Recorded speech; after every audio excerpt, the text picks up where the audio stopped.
Hi, I'm Kelsey Lashar, a wildlife research biologist with the Minnesota DNR. Today we're going to show you how to cape your trophy deer so you can legally bring it back into Minnesota. We're here today with Robert Utney and Jessica Brooks with Wild Images in Motion Taxidermy. We are very concerned about the health of the wild deer herd. As hunters, we have a shared responsibility to manage deer for this and future generations. Banning whole carcasses is one way to reduce risk to Minnesota's wild deer. Although there are other alternatives, such as working with your local taxidermist or a taxidermist in your destination state, today we'll show you how to cape your own deer.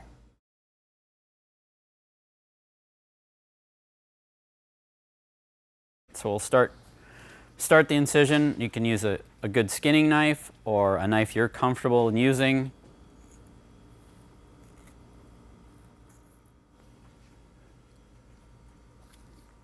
And get under the skin.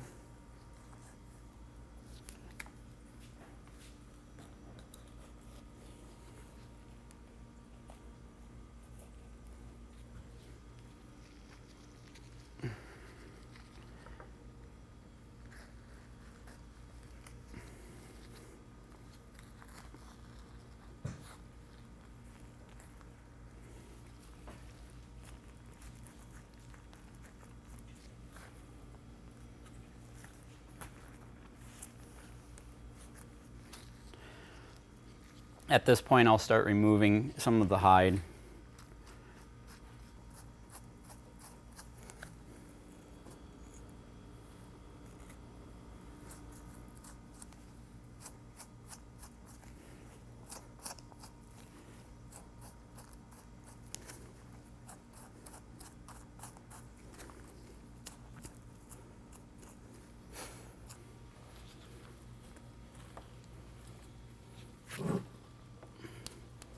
Try to hold this up.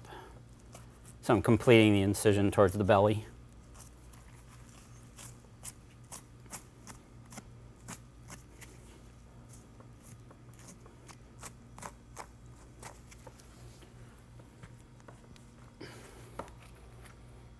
At this point, I'll make the incision on the back of the front leg. When you reach the elbow, go straight back towards the rear of the deer.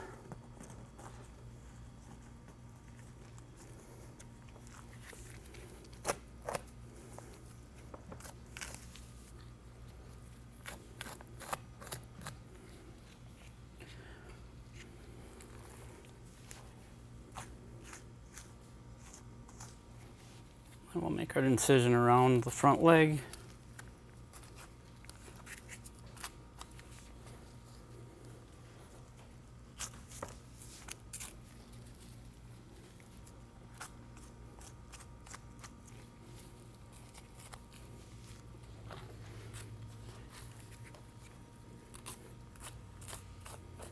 Delicate areas while caping and to be aware of would be the armpits on both sides. The skin can be very thin, and just taking your time skinning those areas.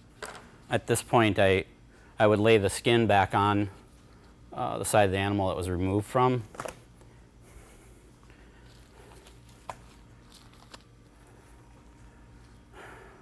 And then I would flip the deer.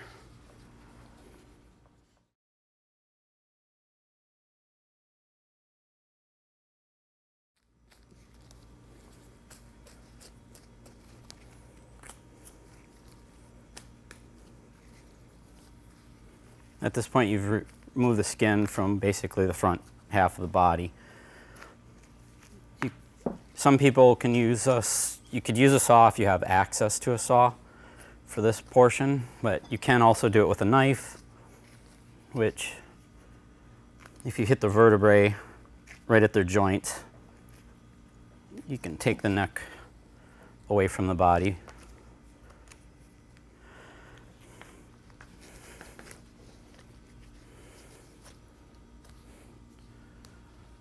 That's fully removed. All right, next step on caping your deer, we're going to continue the incision from each antler back to the incision down, which we put on the back of the animal which will run in a Y shape down here and down there. And then we're going to carefully cut around the base of the antlers to start removing the cape from the face. Get as close to the base of the antler as you can.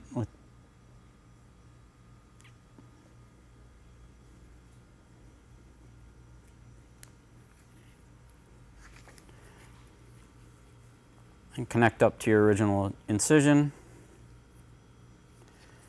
And do the same to the other side.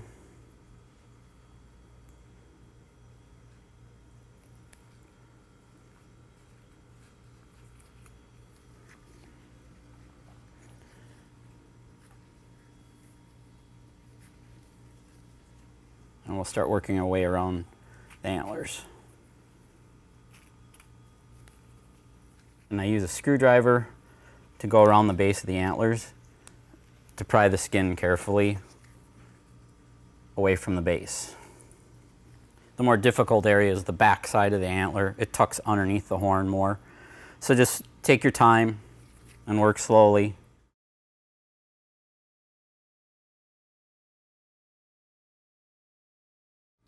So the next step after we've removed the skin from around the base of the antlers is to start separating the ears from the skull. I like to use a sharp scalpel blade. You can use a knife or an X-Acto blade as well. So I just try to stay as close to the skull as possible, just running the blade along the bone. It can be hard to see where you're going, but as long as you're like keeping your blade up against the bone, you can feel where you're supposed to be.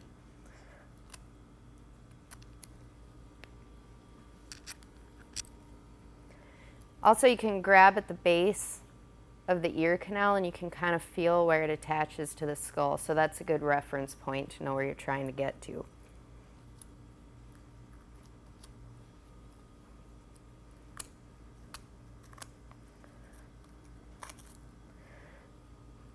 And so I just cut through where the ear canal goes into the skull,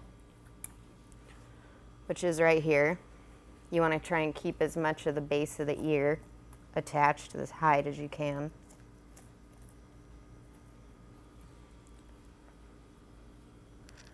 And then I just follow it up to the skin.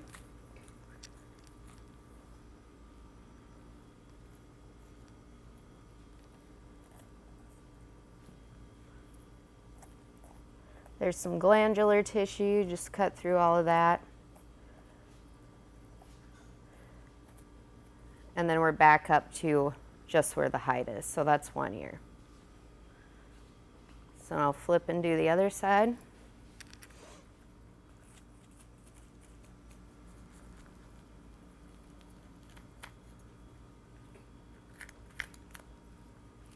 Through the other ear canal.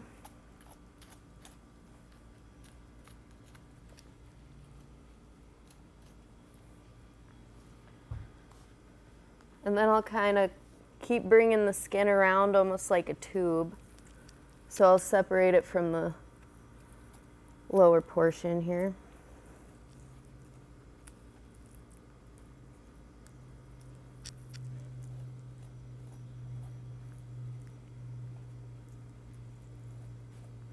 And so once you see that white coming through, that's the skin again. So now that the ears are loose, as you can see, I'm just going to keep following the skin down. And you'll start to come to the eye socket, which you want to be very careful about this part, not to end up cutting the corner of the eye. The way that I do that to be extra safe is I actually put my finger into the eye, the skin of the eye, where I can feel the bony socket. And then I'll kind of hold on to the skin right there. And skin up to where I can feel my finger. And it's the same thing, you just want to keep your blade kind of going up against the bone so that you're not cutting into anything you shouldn't be.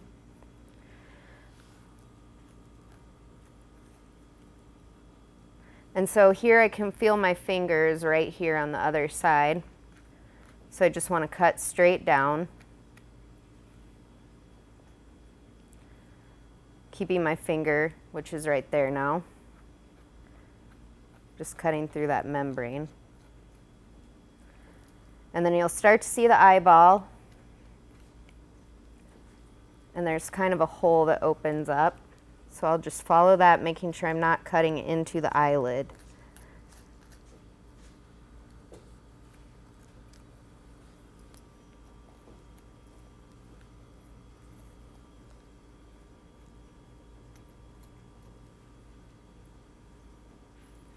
And now you can see the inside of the eyelid, the skin, from the inside where you're cutting. So we've avoided cutting into all that that's around the edge. When you get to the corner of the eye, you want to make sure that you're really pulling that skin and staying close to the bone, because it's easy to cut through the glands that lie in this tear duct area.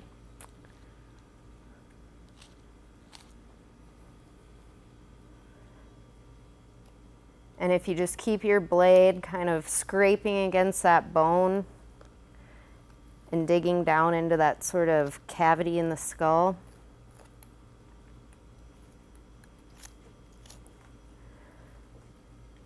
there's a little ligament that attaches it to the bone.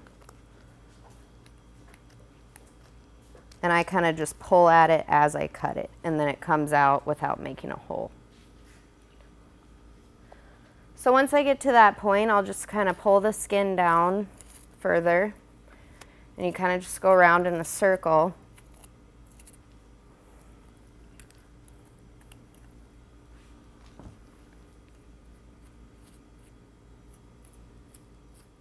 And now I'm coming to the eye socket on the other side. So I'll do the same thing, putting my finger in the socket, staying close to the bone. And then being careful about that tear duct again, just keeping it right up against the skull, and almost scraping it out of there.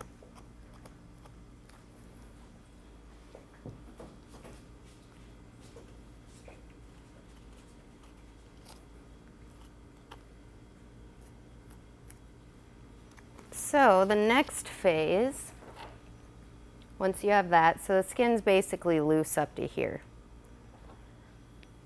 So the best way to do this next step without making any holes in places where you don't want them is to turn it back around and start from the mouth. So what I like to do is start with the upper lip. I start where the skin sort of meets the gum tissue, and you can feel that upper jawbone right there.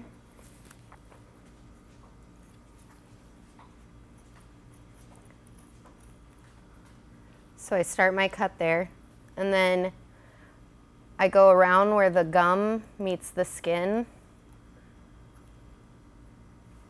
about as far back as I can go, about right there. And then I do the same thing on the bottom, so where the gum meets the skin. You want to leave more skin than too little in this area, because this is what we use to tuck it into the form. So once I've got that line, then I'll go ahead and do the same thing on the other side.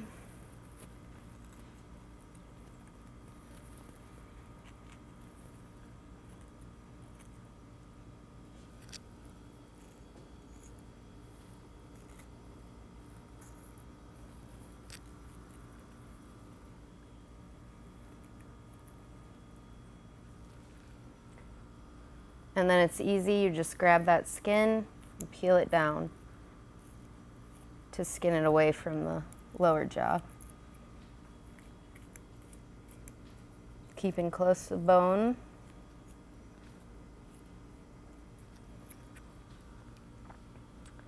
And then with the nose, you got to be a little careful. I like to cut straight into the nasal cavity along that line of the upper jaw.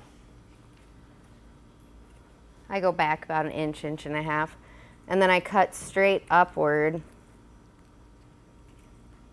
through that cartilage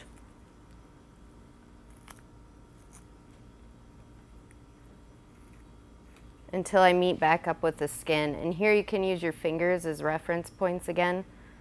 So I feel that my fingers are right there, so I know that that's kind of where the skin is, and not to cut too deep.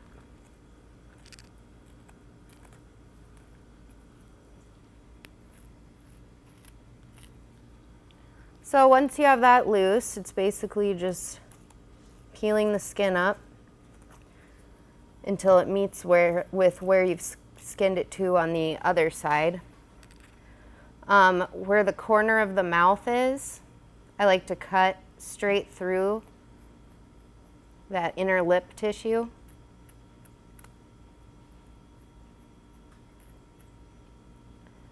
Until I see the white skin underneath.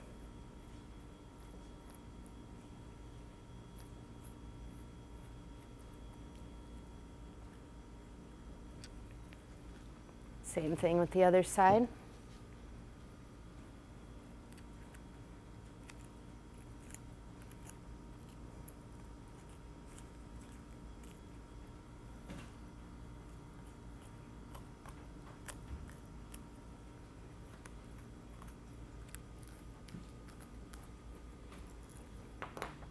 Then from there, pull that back down, flip the skin back down this way, and then just continue cutting. And on this, you can kind of see this is where the corner of the jaw begins. You can just cut straight down through that.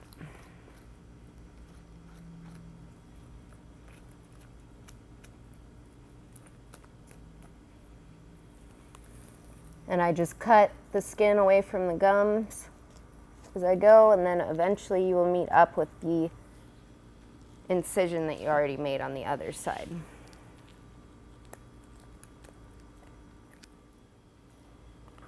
So the skin is almost free from the top.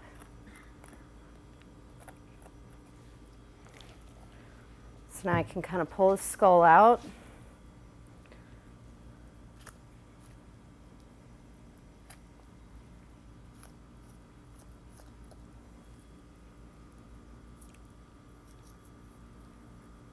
And then just detach the skin the rest of the way from the bottom.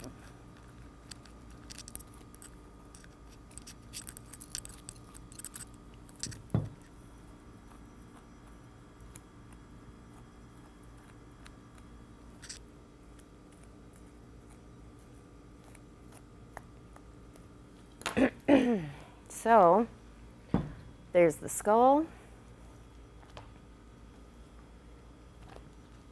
And there's the skin.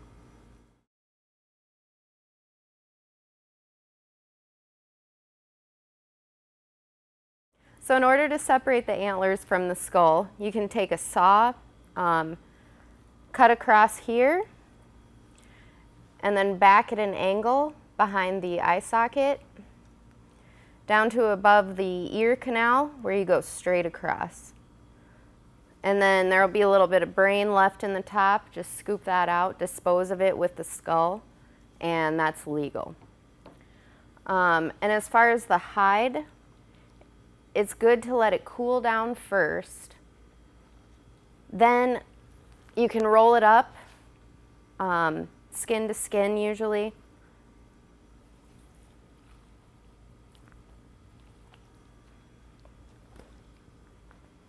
I like to fold anything in,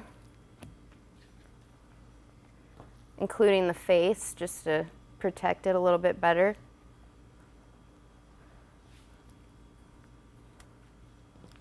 Roll it up. You can put it in a bag too as it cools down, just to protect it from any insects.